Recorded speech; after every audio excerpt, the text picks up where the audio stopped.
elle est partie. Donc, nous reprenons, pour reprendre le début de la phrase. Je crois d'ailleurs qu'il faudrait faire une distinction entre l'État qui est l'outil, l'instrument formel de l'existence de la nation juive et la nation elle-même. D'accord? Là, le Rav met un point d'honneur à rappeler un élément essentiel. Quand nous parlons de l'existence d'un État, le Ham Israël il a cette particularité de pouvoir exister même sans État. Mais il est dans un état comateux. N'est-ce pas? C'est ce qui se passe pendant 2000 ans. Il n'y a pas d'État. Vous avez, il me semble, livré l'anecdote de la mère du Rav Kook. On avait parlé de ça, n'est-ce pas? Donc, peut-être je le rappelle rapidement. Dans le bateau, il y a la mère du Rav Kook, qui voit des bonnes sœurs. Et j'ai coutume de rappeler qu'elle leur demande pourquoi allez-vous en Terre Sainte? Pourquoi allez-vous en Terre d'Israël?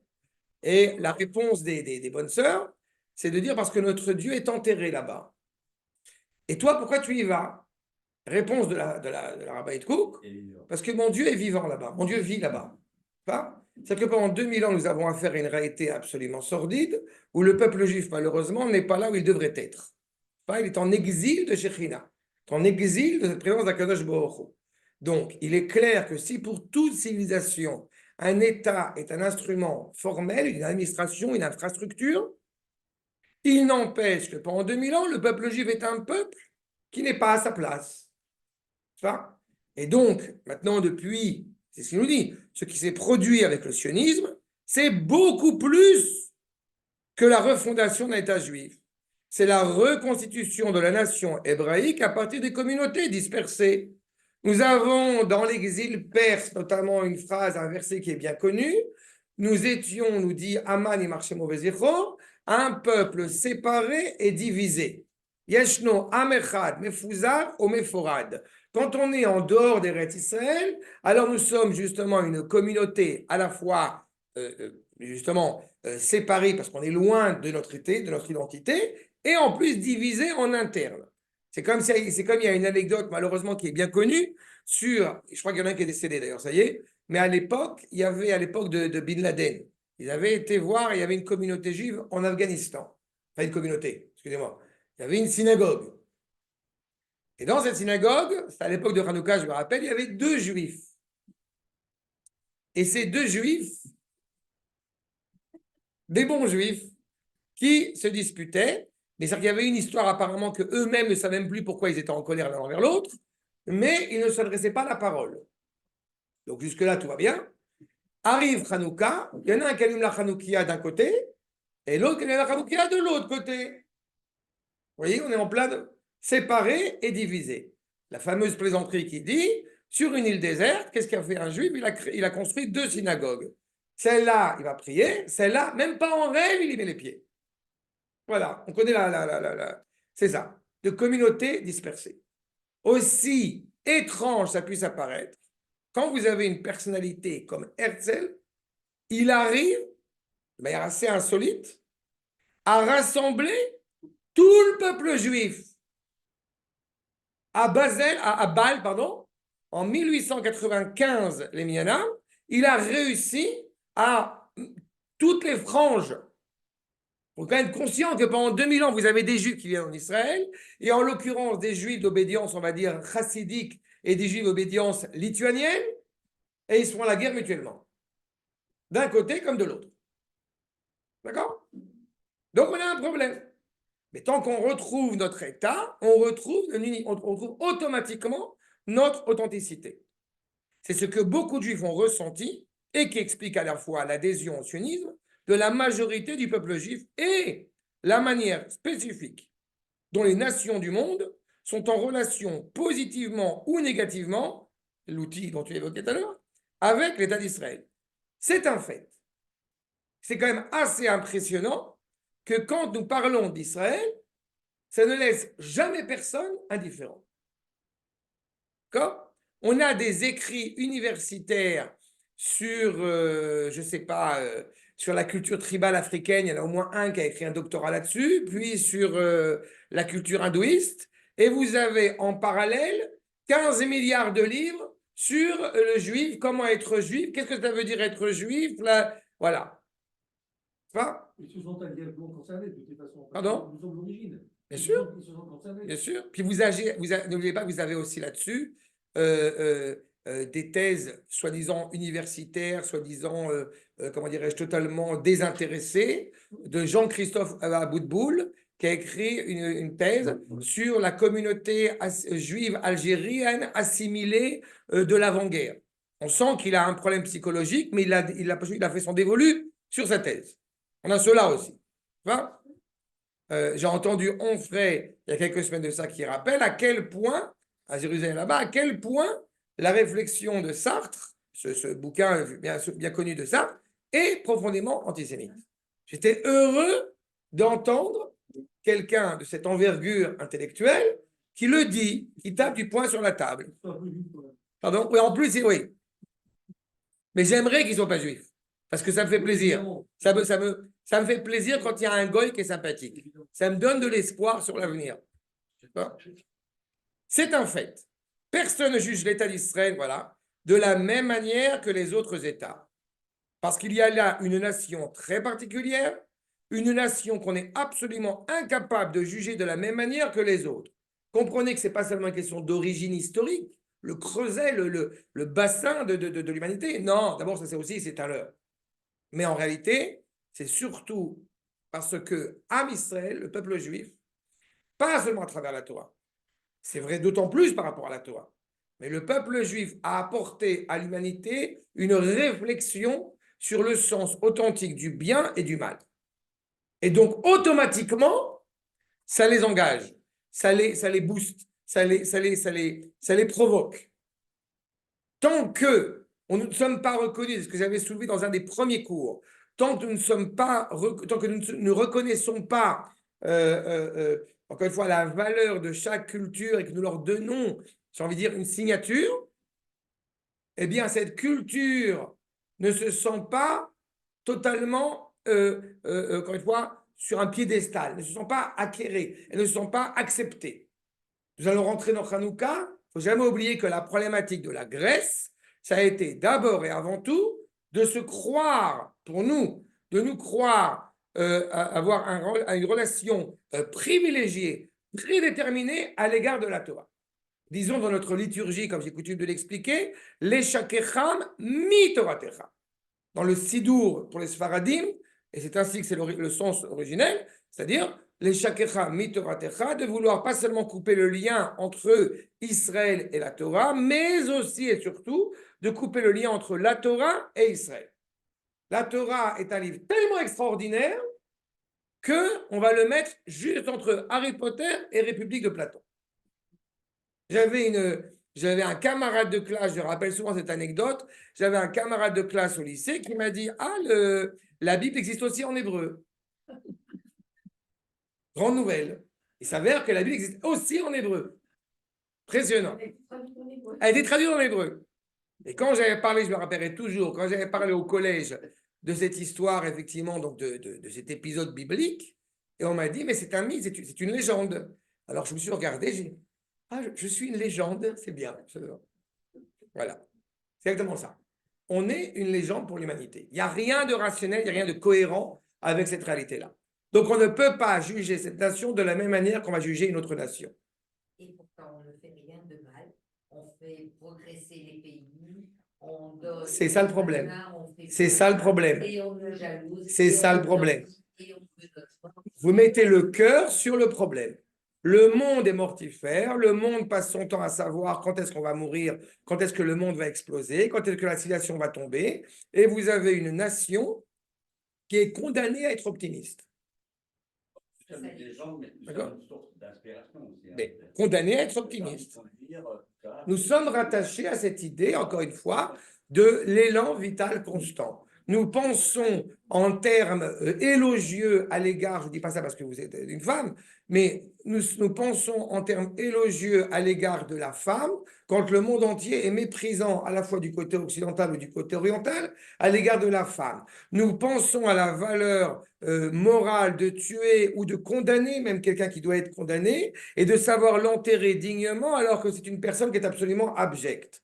Nous pensons à la valeur de pouvoir résoudre les dettes de quelqu'un alors que, eh bien, on a créé une réalité dans le monde occidental en particulier de personnes qui se suicident parce qu'ils n'arrivent pas à recouvrir leurs dettes.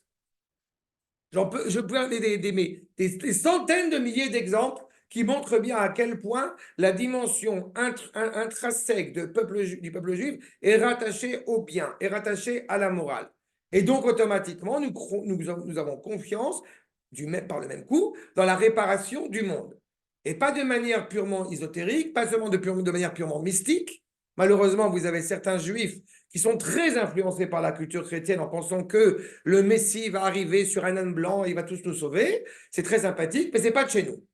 Pas. Et ça, c'est absolument scandaleux. Et on a été intoxiqué par ce genre de réalité dont il faut nous libérer totalement. Au contraire, c'est tout ce qui sort de cet article, c'est de comprendre la valeur du politique et de s'insérer dedans, de s'insérer dans la vie de la cité, de savoir la vie de la société pour la réparer pleinement. On ne peut pas réparer la société en s'enfermant comme Enoch dans un monastère. Ce n'est pas possible. Ce n'est pas l'idéal hébraïque auquel nous aspirons. Pas. Sinon, on aurait créé le Vatican. Disons-le d'emblée, on prétend souvent qu'il y a un lien de cause à effet entre la Shoah et l'État d'Israël. Quand on parlera de la Shoah, on renforcera cette idée, mais comprenez bien que sur ce point, il n'y a rien de plus antisémite et de plus dramatique que de mettre ces deux termes, ces deux épisodes, même si chronologiquement parlant, ils sont rattachés l'un à l'autre, eh bien, il n'y a rien de plus dramatique que d'établir un lien de causalité entre les deux. Bien sûr. Et d'autant plus parce que le Rav utilise le terme la Shoah, qui là non plus n'est pas innocent, mais n'oubliez pas un détail, c'est que pendant des années, eh bien, le terme qui était usuel, c'était l'Holocauste. Nous sommes le sacrifice de personne, pas le bouc émissaire, le sacrifice expiatoire de l'humanité, que Jésus le prenne, que les crétins le prennent, mais qui nous foutent la paix. On n'a absolument pas une nécessité à être, encore une fois, à mourir pour sauver les nations. Certainement pas. Bien sûr que ça les arrange. C'est d'autant plus, c'est ce que j'avais souvent cité, Vladimir Jankelevitch dans la prescriptible, qui dit la seule manière pour se dédouaner, pour se déculpabiliser de la Shoah, c'est de nous traiter de nazis. D'accord? Leur idéal, c'est un juif mort. Mais évidemment. C'est raccord. Mais ils veulent se procéder devant un juif mort. C'est la suite. Et nous allons leur expliquer qu'il faut se procéder devant un juif vivant. Voilà. D'accord? Entre parenthèses, il y a une anecdote qui m'est arrivée il y a des années de cela, qui m'a marqué, j'ai envie de dire, à vie. Il y avait un Hollandais qui n'était pas chrétien, qui n'était pas évangéliste, qui n'était pas. Et il avait sur son t-shirt Am Israël Chai. Et on était à Sukkot. Et il me voit, et il vient me serrer la main, et il me demande, you are a Jew? Eh ben, oui, je suis juif, moi. Qu'est-ce que... Oh, marvelous! Oh, amazing! Ça veut dire, le type, il m'a serré la main, il était ému. J'avais la névoie de la prophétie de Yecheskel de la fin des temps qui prennent les tzitziot, il court après les tzitziot. J'avais devant moi l'exemplarité d'un non-juif qui était fier d'avoir rencontré un fils d'Israël. Bon, un fils d'Israël, pardon. Voilà. À la marche nationale aussi. Mais évidemment. Les Africains, quand ils... Évidemment. Vous avez des réalités aujourd'hui, il faut le savoir. Pour ça, je vous dis que c'est tellement impressionnant et que malheureusement, parfois, sont en retard dans l'histoire. Ils ne regardent pas ce qui va se passer. Vous avez quelques centaines de milliers de personnes aujourd'hui qui ne pensent qu'à une seule chose, crier pour le salut d'Israël. Et ils ne sont pas évangélistes, et ils ne sont pas chrétiens. Et je connais très bien parce qu'un des maîtres, enfin le maître qui est responsable de cet organisme, je le connais un petit peu. Il s'appelle le Rav Uri Cherki. La compréhension qu'on a tout intérêt à être des bnei noirs. On n'a aucun mépris à l'égard d'une... Ils l'ont compris. Ils l'ont compris. Vous avez, il y a des années de cela, une secte japonaise qui s'appelait les Makoya et qui tous les ans venait rencontrer le Rav Tzvi Yehuda à Merkaz Arav, à Jérusalem. Aujourd'hui, ça s'est développé de plus en plus. On ignore cette réalité-là. Il y a un ouvrage qui est en train de faire fureur maintenant en Israël, que je vous recommande chaudement, qui s'appelle Le Retour d'Israël ou l'Espérance du monde. Si vous ne l'avez pas parcouru, c'est obligatoire. C'est partie des pierres angulaires. Comme dit le Rav Zuckerman, c'est le Kuzari de notre génération. Vous avez un maître qui était séminariste, et qui s'est tellement intéressé au judaïsme après la Shoah, pour le coup, qui a entamé un processus de conversion et qui s'est converti, qui s'appelle le Rav Avraham Livni. Il s'appelait Leblanc d'origine, évidemment, il est devenu Livni. Hein, il a étudié chez des gens qui ne sont pas très connus, comme Manitou, comme le Rav Yehuda, etc. Ça va, ils ne sont pas connus, mais bon. Et cette personne-là montre bien la valeur des Bnei Noach, développe cette idée de la Shoah. Il a étudié aussi chez Rav Aviner. Il est décédé dans les années 90, 88, comme ça. Et son épouse, sa veuve, s'est remariée avec le Rav Naon, si ça vous dit quelque chose. Voilà. Et c'est des gens extraordinaires. C'est une personnalité extraordinaire, M. Livni. C'est Chazalikash Libracha. Et je vous dis qu'il devait être séminariste. Donc, il a un regard sur la centralité. Il y a des gens, il y a des amis à moi, je me rappelle toujours, qui n'avaient pas aimé ce livre. Je veux dire, le terme qu'ils ont utilisé, des Juifs, des gens d'Israël, qui avaient utilisé ce terme, non, je l'ai trouvé trop ethnocentriste. Ethnocentriste. Il met trop le peuple juif au centre du monde. Voilà. Ce qu'un séminariste est capable de voir, qui n'est plus un séminariste, qu'il a été capable de voir, des Juifs ont un problème à le voir. Mais c'est que par cartésianisme, c'est que parce que tout à coup, ils ont vu les miracles, à l'instant même, tout le temps, ils ont vu les miracles, ils ont conclu que c'était par calcul, par soustraction, que finalement, la judéité, c'est quelque chose qui est au-dessus de... Oui, mais ce n'est pas par miracle. Il n'est pas au sens miracle. Ah oui, c'est ça, oui. C'est pas au sens miracle qu'on l'entend, d'accord. Enfin, cette notion d'éternité d'Israël qui remet en question toute la rationalité, tout le sens même de l'histoire. En fait, c'est logique. Ou en tout cas, c'est métalogique. Voilà. Okay. En tous les cas, donc on comprend bien. Il faut écarter cette thèse. C'est une erreur extrêmement profonde de penser qu'il y aurait une relation quelconque de cause à effet entre les deux. Il y a simplement une relation de contemporanéité. D'accord? Je vous dis, quand on traitera la Shoah, on développera toute cette problématique-là. Ce sont deux événements qui se produisent pratiquement en même temps dans l'histoire juive. Le fait que l'État soit apparu quelques années après la Shoah a facilité son installation, étant donné le choc ressenti par les nations. Je vous rappelle quand même que le pape va s'adresser à Truman. Et à Truman, il lui dit, tu ne peux pas accorder le droit d'Israël à retrouver sa terre. Réponse de Truman, je ne peux pas faire autrement parce qu'il y a le lobby juif. Mais de toute façon, en 2 secondes, les Arabes vont tous les matraquer, c'est fini, il n'y a plus de peuple juif. Voilà. Et du coup, on a les accords de Rhodes, et comme on dit en yiddish, chat dans leur mer. D'où l'attitude des Nations Unies. Et la justification de l'État ne saurait se trouver dans la Shoah. Pas parce qu'il y a eu la Shoah qu'automatiquement il y a l'État d'Israël. Le tour de porte, c'est Balfour. Balfour, c'est 1900. Exactement. C'est ça. Donc, ce n'est pas parce que, ce n'est pas grâce à l'ONU que l'État d'Israël est né. Pas pour ne pas faire évidemment, je ne veux pas je ne veux pas blesser le président français, qui est encore une grande intelligence certaine, plus que François Pignon. Je crois que le monde entier sent confusément qu'il faudrait inventer d'autres critères pour juger la moralité d'Israël. Israël récuse les résolutions de l'ONU. Ben évidemment. On va pas prendre un fusil et se tirer une balle dans le pied.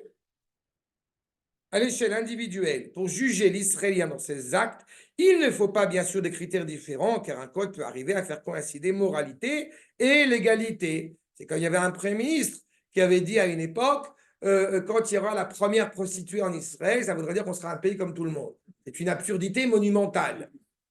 Pas? Il y a des politiciens, on s'en sort pas mal. Oui, non, il y a certains qui sont quand même très doués. Mais il est évident que malheureusement, ça peut arriver que vous avez quelques Israéliens qui sont des voleurs.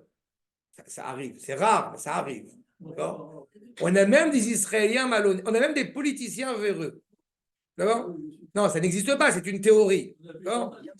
On a même des gens religieux avec une kippa sur la tête qui ont volé les impôts et qui sont maintenant ministres dans le gouvernement. Impressionnant. Bon, c'est la théorie, d'accord, ça n'existe pas. Mais à l'échelle collective, oui, il faut d'autres critères. Oui, un ministre, oui, un juge, oui, un commerçant, oui, un chauffeur de taxi.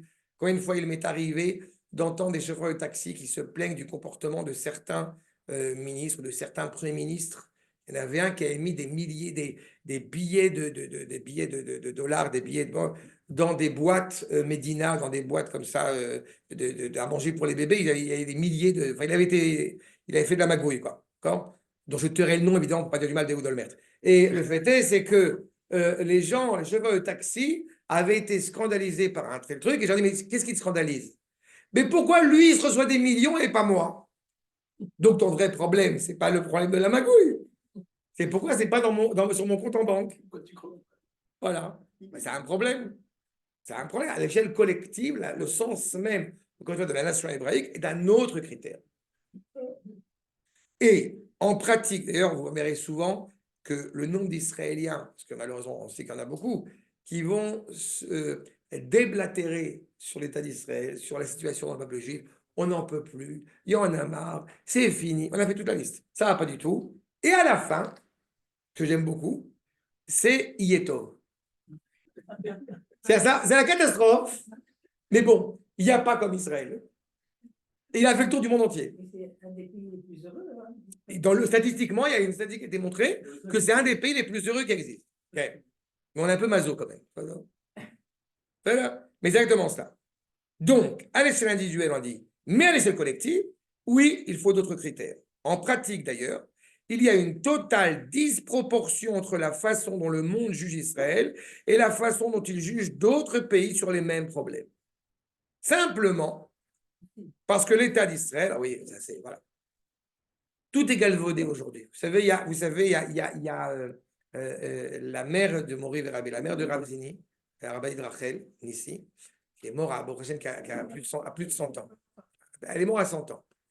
Et ce qui est très intéressant, c'est que, pour la petite anecdote, si j'en parle, Mengele, Marchemo Vezifo, eh bien, la mère du Rav était persuadée que malheureusement, elle ne pourrait pas avoir d'enfant parce qu'elle était à Auschwitz et que Mengele a fait non seulement elle a eu des enfants, des petits-enfants, des arrière-petits-enfants, des arrière-arrière-petits-enfants, et à son enterrement à l'âge de 100 ans, il y avait, parce qu'il y avait les élèves du Rav Eliyahu et les élèves du Rav Yosef notamment aussi, il y avait énormément de jeunes et moins jeunes, et l'enterrement était à minuit, près de minuit à Jérusalem. Et il était impensable que tous ceux qui ont du respect pour la famille Zini ne soient pas présents à cet enterrement. Le fait est, c'est que vous avez un député qui est de gauche, d'extrême gauche, etc., qui avait, parce que c'est pour reprendre votre problématique, on galvaude la Shoah aujourd'hui, malheur à outrance. Dès qu'il y a un truc, c'est un génocide, c'est la Shoah, c'est machin. Et il y avait un député qui s'appelle, pour le coup, Yair Golan, encore une grande lumière en Israël, et il avait dit que oui, ce qui se passe à Gaza, c'est la Shoah, etc.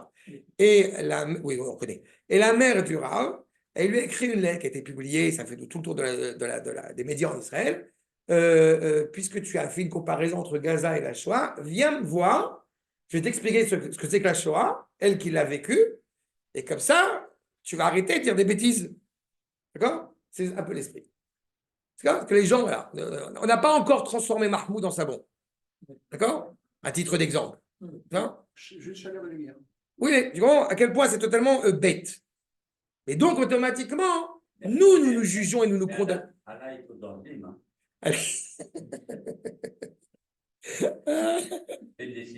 C'est beau, c'est beau. Le Coran alternatif.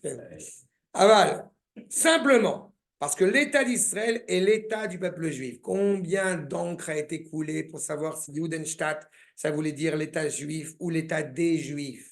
Mais combien d'Anbaté, parce qu'il n'y a pas d'autre mot, qui n'ont pas lu une ligne de Herzl, eh bien, ne comprennent pas ce que Herzl a voulu dire quand il parle de Judenstaat.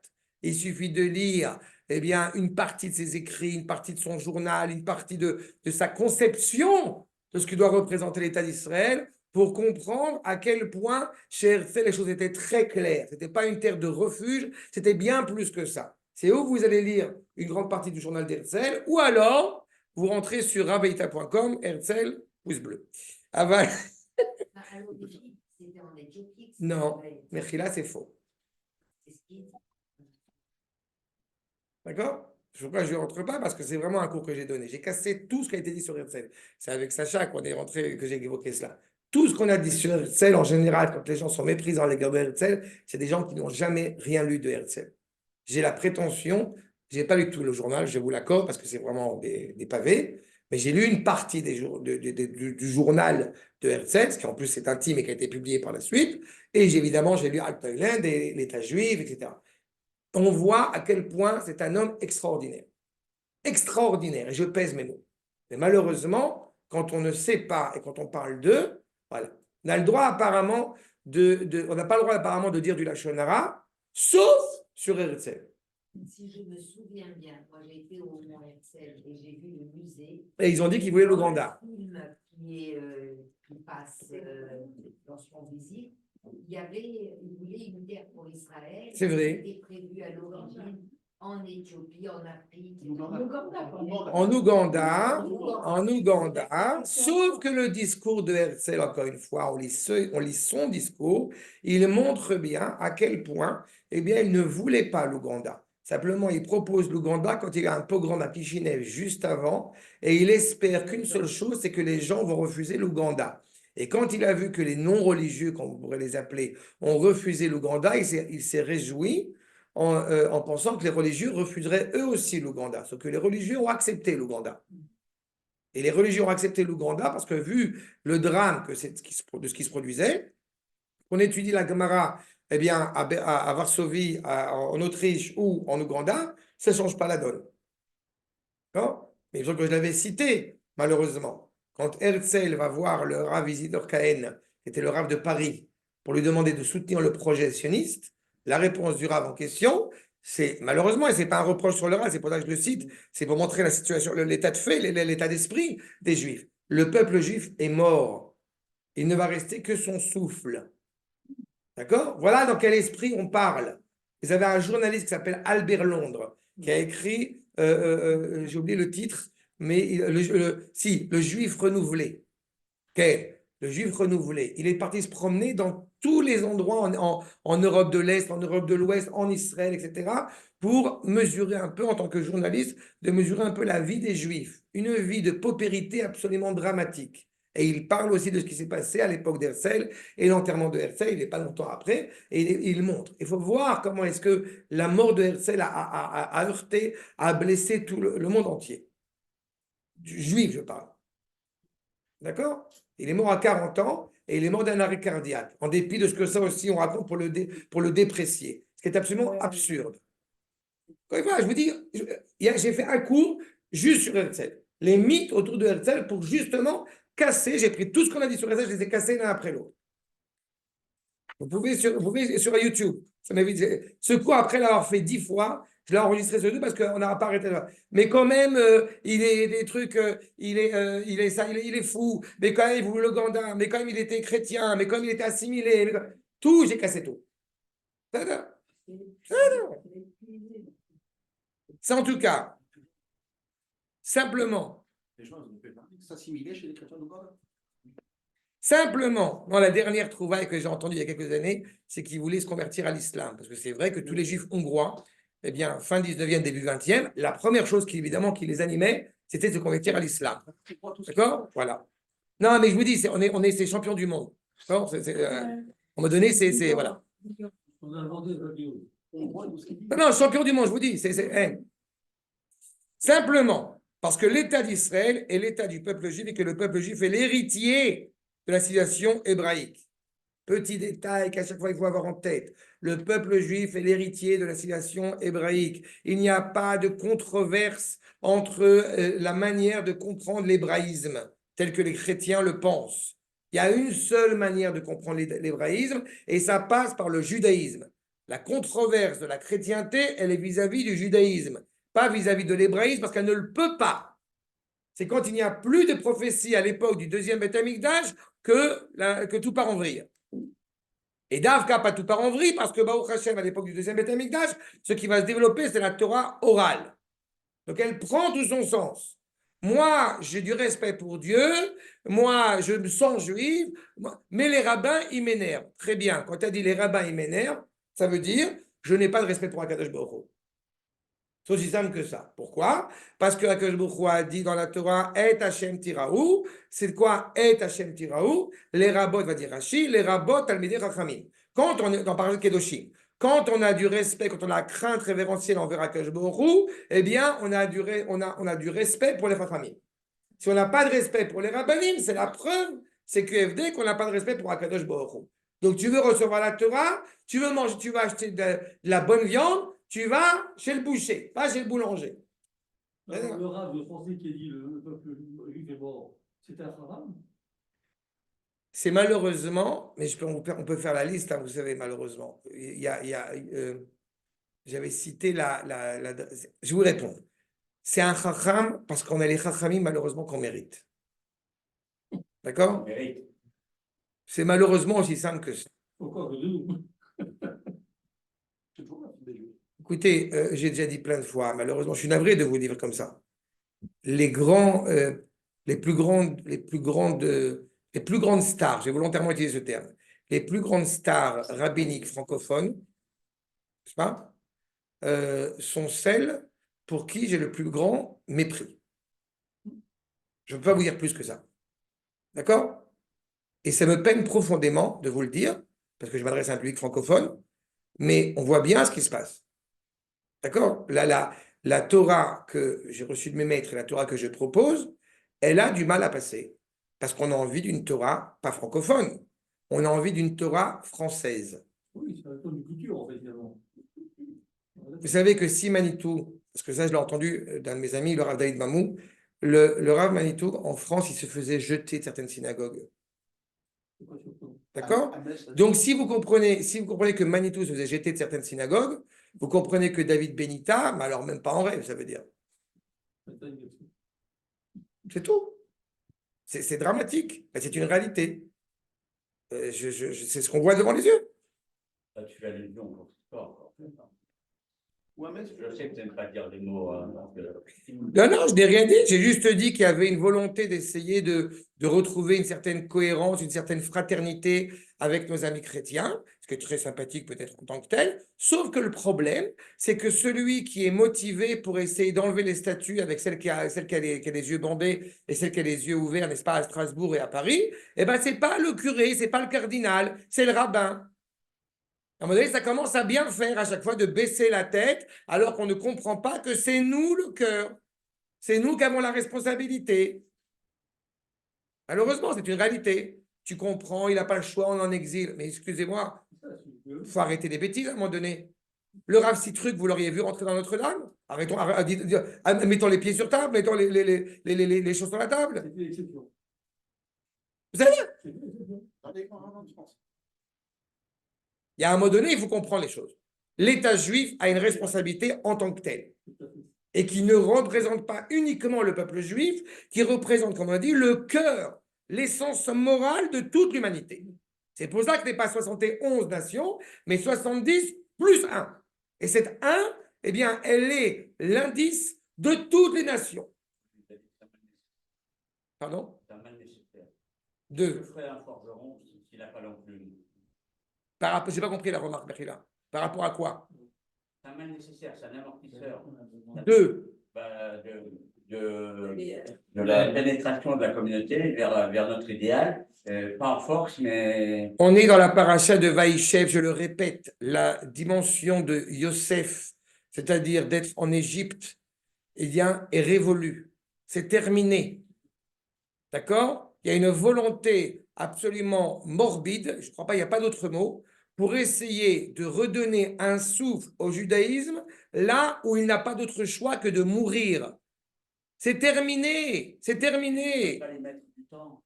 Mais on le sait, la délivrance du peuple juif, elle a démarré il y a 300, 400 ans. On le sait, c'est une réalité. D'accord? Ma chère Ben Yosef. Les eaux de Yosef reviennent en Eretz Israël. Et la preuve, c'est que tu as plus de 70% de mariage mixte aujourd'hui en France. On veut se rattacher à une communauté. Ok, on n'a pas le choix. C'est pas facile de monter en Israël. On connaît tout ça.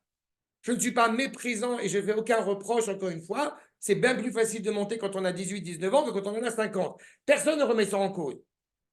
Mais le fait de vouloir absolument faire un symposium avec plus de 6000 juifs et de dire aux gens, il y a une autre alternative, il ne faut pas monter en Israël, il faut créer des écoles en France, il faut créer... Mais vous comprenez rien ou vous comprenez rien ou quoi? C'est un cri de la chaîne. Ah bah tu comprends que c'est à ça qu'on a affaire. Oui, c'est en régression. Sérieux? Parce qu'il n'y a pas le choix. Parce qu'il n'y a pas le choix. La destinée du peuple, c'est ça qui nous laisse entendre. Il a évoqué Balfour. À l'époque de Balfour et à l'époque de Cyrus, il n'y a quasiment aucun juif qui a compris qu'il était temps de rentrer. Vous avez évoqué Herzl. Herzl propose, comme j'ai coutume de le rappeler, Herzl propose, le sultan a proposé d'acheter tout Eretz Israël, du fleuve de l'Euphrate au fleuve du Sinaï, pour 10 millions de dollars. Vous rajoutez un zéro. 100 millions de dollars, tout Eretz Israël. Que dit la communauté juive internationale? On aurait pu récupérer cet argent. Il faut attendre le Mashiach. Bon, bah attends alors. Eh ben attends. On a une responsabilité, encore une fois, collective. Et c'est fondamental. Le Kuzari, deuxième article de Rabbi Yehuda Levi, on est au XIe siècle. Tu me parles, dit le roi des Khazars. Tu me parles d'Eretz Israël, paka, mais tu es en Espagne. Réponse de Rabbi Yehuda Levi. Tu as trouvé l'objet de ma honte. On est au XIe siècle. Je traduis. Vous avez le monde entier qui s'intéresse à Jérusalem. Sauf à Israël. Tout le drame, c'est de diagnostiquer à quelle époque on vit. Mais c'est pour ça que je dis qu'on est dans une période, encore une fois, transitoire, mais ça devient compliqué de vouloir arriver à justifier ce qui n'est pas justifiable. Et quand tu parles du temps, quand on parle du temps, c'est-à-dire l'espace-temps, tu viens de dire paka. C'est ce que c'est paka. Paka, c'est du russe, c'est pour l'instant. Oui, mais c'était. Tu vois. Toi-même à la question. Ashkenazim va aller Bilkoul. Écoutez, j'ai rappelé déjà plusieurs fois dans d'autres interventions ce qu'a dit le Rav Goren. Après la guerre des 6 jours, on aurait dû balayer sur le mont du Temple, on ne l'a pas fait. Qu'il ne soit pas encore temps de construire le Beth Amikdash, on est tous d'accord pour le moment. J'en suis de moins en moins d'accord, bien évidemment, mais à l'époque de la guerre des 6 jours, il était évident qu'il n'est pas encore temps de construire le Beth Amikdash. Et balayer sur le mont du Temple, on aurait pu le faire. Et on ne l'a pas fait. Non, c'est la question de maturité du peuple. Bien sûr. Bah oui, mais on a une responsabilité. Ça a un prix. Oui, mais on paye un prix de ça. On paye un prix de cela. Et ce prix-là, je n'ai pas envie de le payer. C'est peut-être le prix qui a été prévu.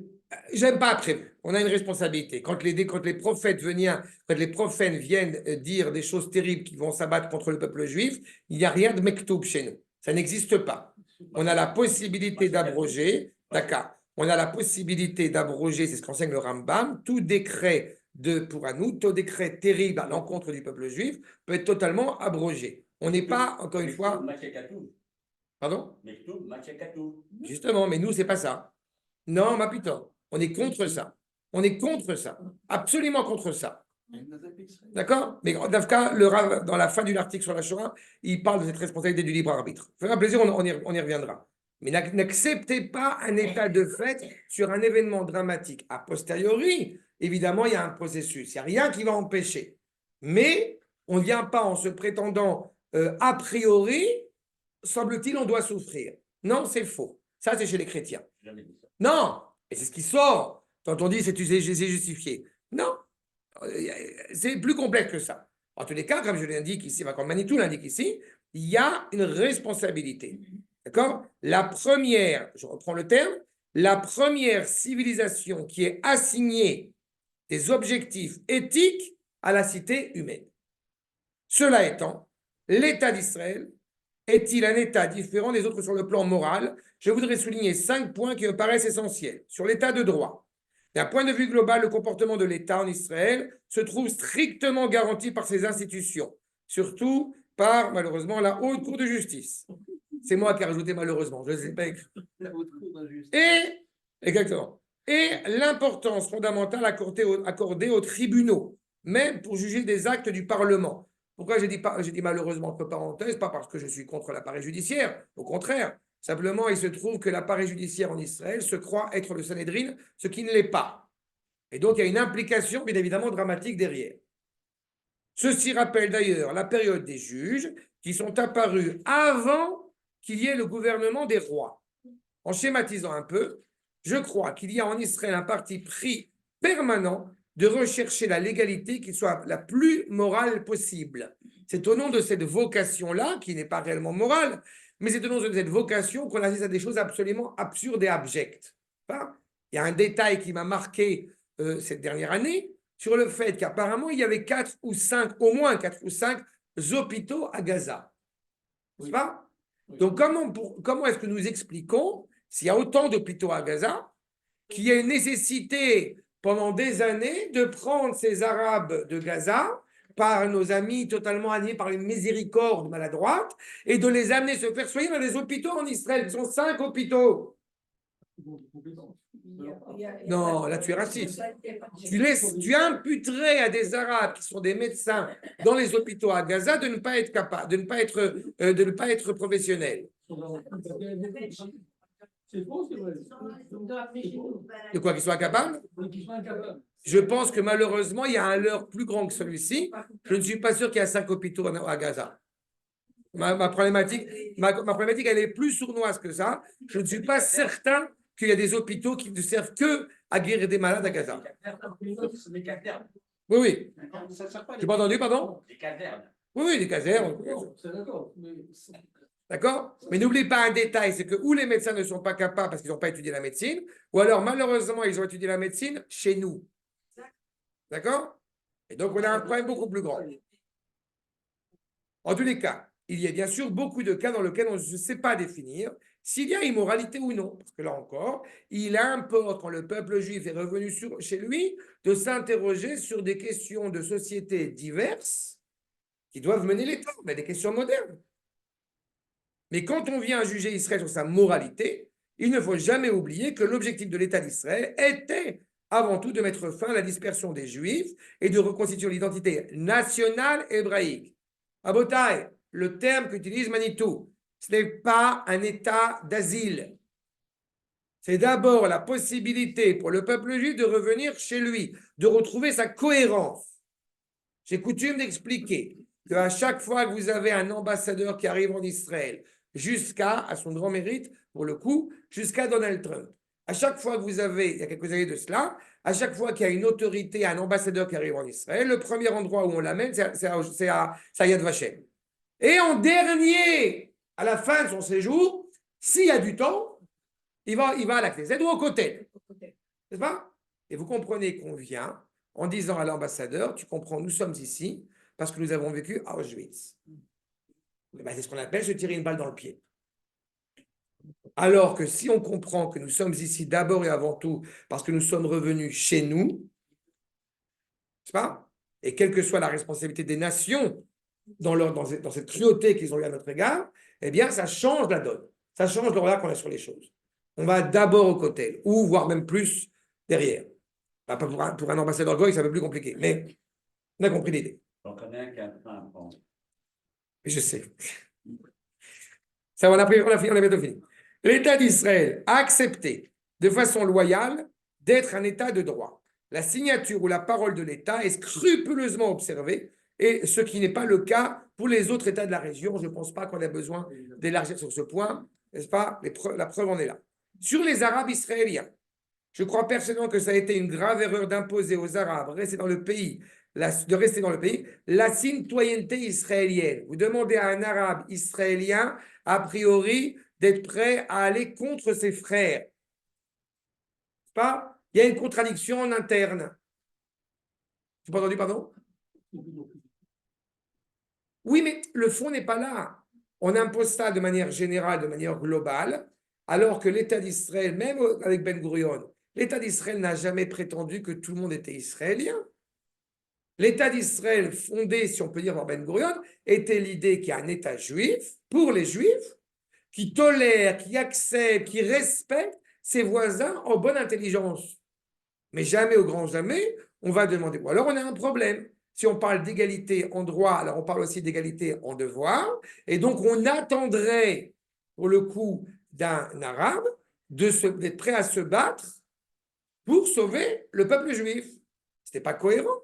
Pourquoi vous demandez à n'importe qui, d'ailleurs pour le coup, pourquoi vous demandez à un druze, à un chrétien, à un arabe, à qui vous voulez, de chanter la Tikva. Ça n'a aucun sens. Il n'a pas d'espoir de revenir sur sa terre depuis 2000 ans. Donc les gens sont choqués. Regarde l'arabe, comment il ne se lève pas. Mais a priori, il n'a aucune raison de se lever. Mais pas à chanter. Encore une fois, par respect, mais par respect, comme tu respectes la Marseillaise ou tu respectes n'importe quel autre hymne national, mais pas autre chose que cela. Donc, si on est dans une réalité, c'est toute la problématique, imposer l'identité israélienne à un arabe, ça veut dire aussi qu'on prend comme postulat, ça c'est une de mes grandes thèses, qu'il est tout à fait apte à être Premier ministre. Oui. On a une égalité en citoyenneté, donc on est dans l'apartheid. Parce que tu considères qu'un arabe, pour le coup, a tout à fait le droit de se présenter comme étant Premier ministre, et manque de bol, juste une chose de ma phrase, manque de bol, en réalité, tous les partis qui se veulent les plus ouverts et les plus tolérants, en réalité, ne sont pas prêts à accepter qu'on ait un Premier ministre arabe. Ça, c'est un discours qu'on peut dire aujourd'hui en 2024. Seulement, en 1948, les Juifs étaient perçus comme étant des persécutés. Et donc, ils ne pouvaient pas décemment recréer l'État d'Israël en éliminant tous les non-juifs. Le juif allemand était reconnu par lui-même comme étant pleinement allemand. Jusqu'à preuve du contraire, Éric Zemmour se définit comme... C'est une nationalité, c'est pas une religion. Et le peuple juif n'est pas une religion, que Dieu préserve. Non. Oui, mais quand on a le peuple juif, c'est un peuple juif, c'est un peuple... Non, c'est une absurdité. C'est une absurdité. Je vous encourage à aller voir... Non, je suis navré, je ne suis pas d'accord. Je vous encourage à aller voir dans le Littré, j'ai fait tout un cours là-dessus, la notion de juif avec une minuscule ou de juif avec une majuscule ou hébreu. Non, c'est une valeur. Être juif n'a rien à voir avec une religion. Nous ne sommes pas une religion. On est perçu en tant que tel. Non, je m'en fous. Nous ne sommes pas une religion. Je veux définir les choses. Si le monde entier a décidé que ça, c'était vert, n'est-ce pas? Eh bien, il continue à penser que c'est vert, ça ne changera pas la vérité. Ce n'est pas vert, c'est jaune. Donc, si le monde entier a décidé qu'on était une religion, je continuerai à, encore une fois, à m'énerver contre cela. On appartient à un peuple, encore une fois, pour trouver la source. J'ouvre cette petite parenthèse que c'est très important. Le terme de juif, la première fois qu'il apparaît dans la Torah, il n'apparaît pas. Ça, c'est réglé. Où est-ce qu'il apparaît? Il apparaît, j'ai coutume de l'expliquer, dans la Megillat Esther, quand nous sommes dans une situation d'exil. Mordechai appartient à la tribu de Benjamin et pourtant il est appelé Yehudi. Pourquoi est-il appelé Yehudi? Parce qu'il appartient à la dernière entité politique sous le régime de Yehuda en Eretz Israël. Donc quand je me définis comme étant juif, français, pour le coup, eh bien en réalité j'ai une double nationalité, j'ai un double passeport. C'est ça que ça veut dire. Donc, quand on se dit, le Littré va dire juif avec une minuscule, être de religion juive, juif avec une majuscule, ça appartenir au peuple juif. Donc, en gros, c'est de la grosse absurdité. Donc, à partir du moment où le peuple juif est revenu sur sa terre et qu'à partir du moment où nous avons décidé que toutes les présentes ici étaient pleinement des citoyens à part entière en Eretz Israël, donc elles ont toutes le droit de vote, elles ont toute l'obligation de l'armée, elles ont toute la possibilité, encore une fois, de faire plein de rôles en Israël, à commencer par être Premier ministre, à commencer par diriger le pays. En aucune manière, il serait envisageable, pour ma part, qu'un arabe soit à la Knesset. Parce que si un arabe est à la Knesset et qu'en parallèle, on ne lui permet pas d'être Premier ministre, alors on est raciste. Étant donné que je ne suis pas raciste, donc j'exclus la possibilité qu'il y ait un goy dans la Knesset. Parce que la destinée d'Israël ne doit être gérée que par le peuple juif. Ah oui. Que par le peuple juif. D'accord? Dans le cas inverse, nous assistons à un régime d'apartheid. D'accord? Donc c'est tout. Mais malheureusement, vous avez des députés arabes à la Knesset qui prônent des choses absolument dramatiques et personne ne peut y répondre. D'accord? C'est affligeant. Je sais pas. Tant pis, je vais être en retard. Non, tu as raison, c'est moi, je vais être en retard. Je crois personnellement, donc je reprends. C'est une aberration, je reprends. C'est une aberration. Encore plus quand ils sont évidemment en guerre avec Israël. C'est une aberration de l'idéologie utopique des fondateurs qui leur a fait imposer la citoyenneté à des gens qui n'en voulaient pas.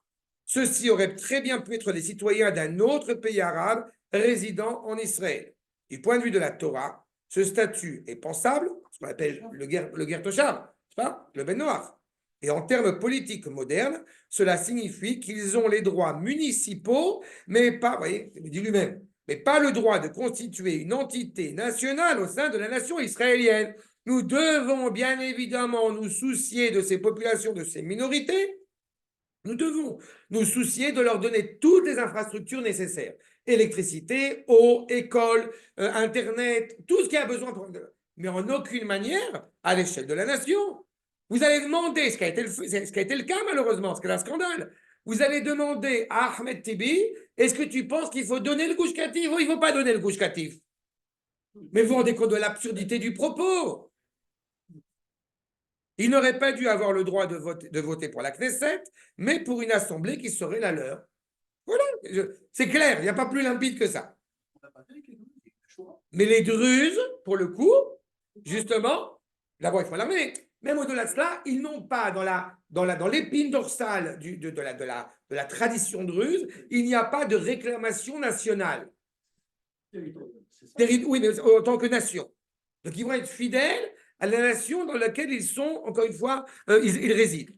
On n'a pas le même problème. C'est ce qui se rapproche le plus des guerres Toshav, de ceux qui ont le droit de résider en Israël, tout en n'étant pas juifs. Même si d'un point de vue strictement ilchatique, la notion de guerre Toshav n'a de sens que quand il y a le Beth Amikdash. Mais peu importe, le jubilé, etc. Peu importe. Mais au moins ça. Mais nous ne sommes jamais comme autres nations. Nous n'arriverons jamais à être comme les autres nations. Donc, Michel, je suis obligé d'avancer. Donc, bien entendu, les peuples qui vivent aujourd'hui sur la terre d'Israël ne sont pas du tout les mêmes que ceux qui vivaient en Canaan, il y a 3500 ans. Je ne suis pas certain que c'est si différent que ça, mais bon, peu importe. D'ailleurs, la dureté de la Torah à l'égard de ceux-ci venait du fait qu'il s'agissait de peuples idolâtres. Donc, ça, il faut être conscient. Mechila. Manitou parle en français à des gens qui lisent du français. C'est-à-dire, ça veut dire que je suis moins tendre que Manitou par rapport à ça. D'accord? Avec tout le respect que j'ai évidemment pour ça. D'autant plus que Arafat a dit qu'il était cananéen. Donc, voilà. Mais la Torah dit de façon précise comment Israël doit se conduire à l'égard de l'étranger qui vit en son sein. Le statut de l'étranger, d'après la Torah, est un statut très positif. On appelle le Ger Toshav, comme on l'a indiqué à l'instant. Il n'y a aucun pays qui donne à une minorité un tel statut de dignité, mais il ne peut être appliqué que si la minorité se reconnaît et s'accepte comme étrangère. C'est là où le point est fondamental. S'il est invité et qu'il se reconnaît comme tel, il n'y a aucun problème. Mais à chaque fois, et je suis bien placé à Akko pour en parler, quand vous avez un immeuble où il y a un habitant, un résident juif qui vend sa maison à un arabe, et l'arabe est prêt à acheter l'appartement 2 fois le prix, qu'est-ce qui se passe après dans le reste de l'immeuble? C'est fini, on a perdu l'immeuble. Le poison est dans la pomme. Exactement. Et quand a fait Israël au tout début de l'État pour pouvoir acquérir des terrains? Et les Arabes fonctionnent exactement de la même manière. On grignote encore un peu plus. À tel point que vous avez, quand la gangrène est clairement déclarée, alors on coupe. C'est ce qu'on appelle Nazareth. Vous avez aujourd'hui Nof HaGalil. C'est quoi Nof HaGalil? C'est pour se couper de Nazareth. C'est la partie juive de Nazareth pour donner un peu, pour raviver les couleurs, on va dire, de la ville. Mais c'est qu'on a fait en gros, on a coupé. On a amputé. Et ça a changé, non? Non. C'était déjà Naphtagali avant? Au début, ils voulaient Oui, ça a changé. truc de Nathratilite, ça a été Nathratilite, maintenant c'est Nof HaGalil. Parce qu'on n'a pas du combat. C'est un combat. D'accord? Si les membres de la minorité se considèrent eux comme les légitimes propriétaires du pays et considèrent les Juifs comme des étrangers, se pose alors le problème de la réciprocité, comme on avait indiqué au tout début de l'enseignement de Manitou. On a clairement un devoir d'avoir un comportement, je répète, moral, digne de ce nom, honnête, avec quelqu'un qui se reconnaît clairement comme étant étranger. On est invité. Vous avez un invité. Quand un invité il vient chez vous, eh bien, il ne rentre pas chez vous et il vous vire de la maison. Exactement. Il y avait un qu'est-ce que ça me faisait rire à chaque fois quand j'entendais ces inepties. Il faut que Jérusalem soit une ville internationale. C'est ce qu'avaient conclu les chrétiens et les musulmans ensemble. Et à chaque fois que j'ai entendu cette phrase, je me dis, mais c'est quand même impressionnant. Vous avez des gens qui sont venus chez nous, qui sont venus chez moi. Ils nous ont renvoyés de chez nous. Et après, écoutez, pour la paix, on va partager cette ville qui appartient à tout le monde. Mais je n'ai pas compris. Mais je t'ai demandé quelque chose. Toi, Jésus, va chez ta mère et ne nous casse pas la tête. Et toi, Mahmoud, va, je ne sais pas où tu veux, mais pas chez nous, monsieur le commissaire. N'est-ce pas? C'est exactement ça. Oui, tant que. Ouais. La grande source de corruption morale depuis la guerre des 6 jours n'est pas du tout le fait que nous administrons les territoires, mais l'indécision, l'incapacité de décider. Il faut savoir, est-ce que ces territoires qu'on appelle territoires contestés, libérés, occupés, ce que vous voulez, est-ce qu'ils font partie intégrante de la terre d'Israël ou non? Quand j'habitais à Yakir et quand j'habitais après à Gdoumi dans le Shomron, on voulait faire un passeport, on voulait faire une carte d'identité, ça arrivait à Ariel. De Ariel, ça partait à Petar Tikva. Et à Petar Tikva, ça revenait à Ariel. Donc, il faut savoir, si à nos yeux, à nous, parce qu'Ariel, c'était, maintenant il y a l'université, donc ça peut peut-être changer. Mais à l'époque, c'était voilà, il y avait une représentation administrative étatique dans Ariel, mais vous ne pouvez pas faire un passeport à Ariel. Parce que Ariel étant un territoire occupé, qui est indexé, qui est colonisé, qui est ce que vous voulez, donc ça fait partie de l'État d'Israël. Et bien, tant qu'il n'y a pas une décision claire, automatiquement, nous avons affaire à quelque chose d'absolument scandaleux. L'exemple très concret. Depuis la guerre des 6 jours, l'État d'Israël, quel que soit son gouvernement, de droite comme de gauche, donne le spectacle d'un État qui n'arrive pas à se décider quant à sa propre identité. Qu'est-ce qu'on veut? On s'est rendu compte qu'il y avait des populations présentes avant nous, on ne peut pas mal se comporter avec elles. Très bien, eh bien, rends Tel Aviv. Il y avait plus d'Arabes à Tel Aviv que dans certains territoires en Judée-Samarie. Eh bien, donne Tel Aviv. C'est cruel d'avoir conquis Tel Aviv. Rassurez-vous, je ne donne rien, ni Tel Aviv, ni... Que d'attrait parfait. Israël n'a jamais été capable de dire clairement s'il voulait ou non garder les territoires en question, s'ils font partie ou non de l'État d'Israël. Et ce désarroi, cette perplexité, rendez compte qu'il nous faut le ministre des Affaires étrangères américain, là, actuel, maintenant le nouveau. Il faut qu'il y ait un goy qui dit il n'y a pas de territoire occupé, il y a la Judée-Samarie. Pourquoi est-ce qu'un goy est capable de dire une phrase pareille et que nous, on ne l'assume pas automatiquement? C'est ma fille qui est en Shirut Leomi, elle a la fenêtre sur le tombeau de Yosef Hatzadik, le tombeau de Shrem, le tombeau de Shrem. On est encore en train de rentrer comme des lapins dans le tombeau de Yosef. Le tombeau de Yosef. C'est quand même pas possible un truc pareil. Et quand on n'a pas rempli un formulaire en 15 exemplaires, l'armée vient nous virer. Exactement.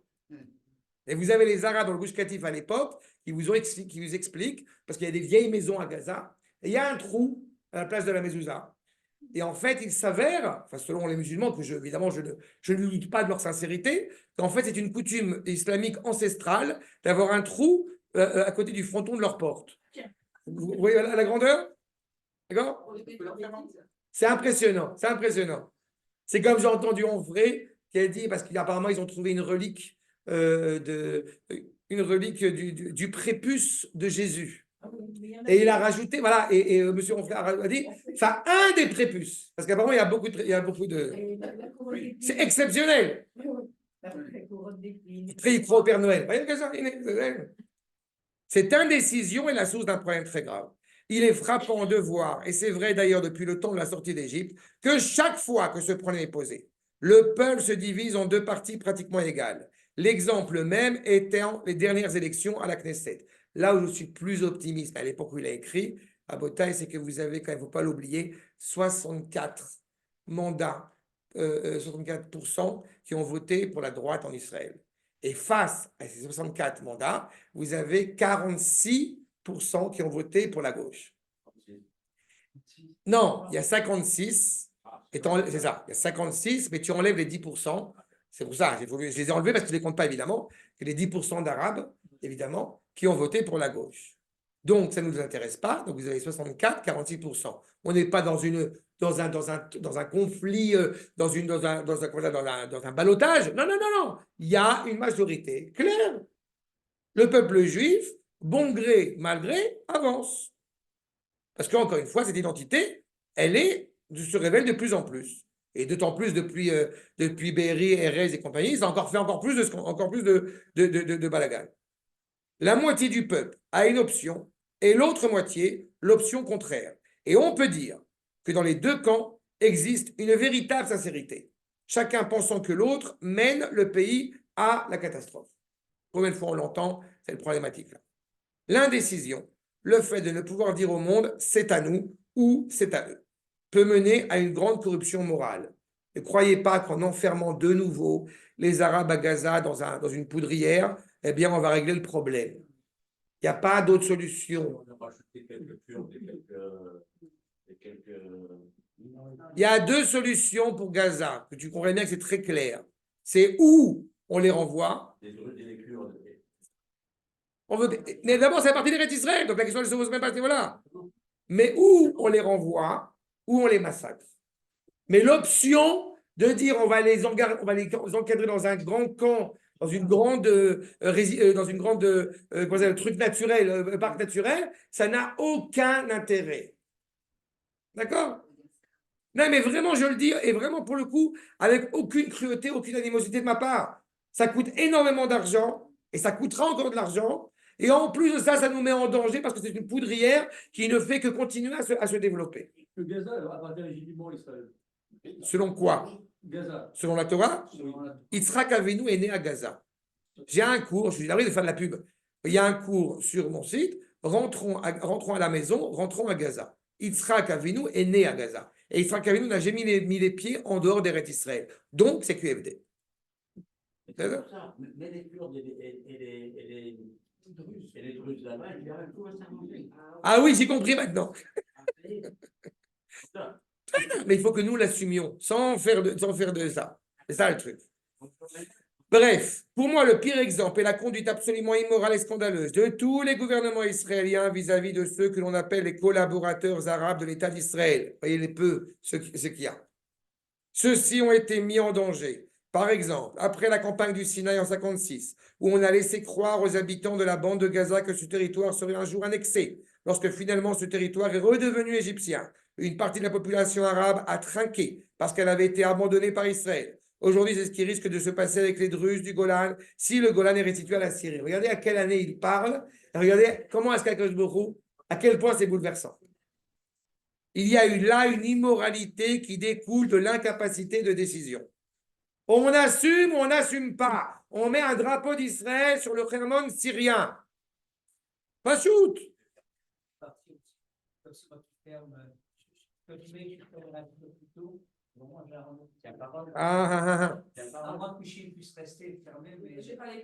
J'ai compris. Bon, alors je vais devoir m'arrêter là et tant pis, on reprendra après Hanouka.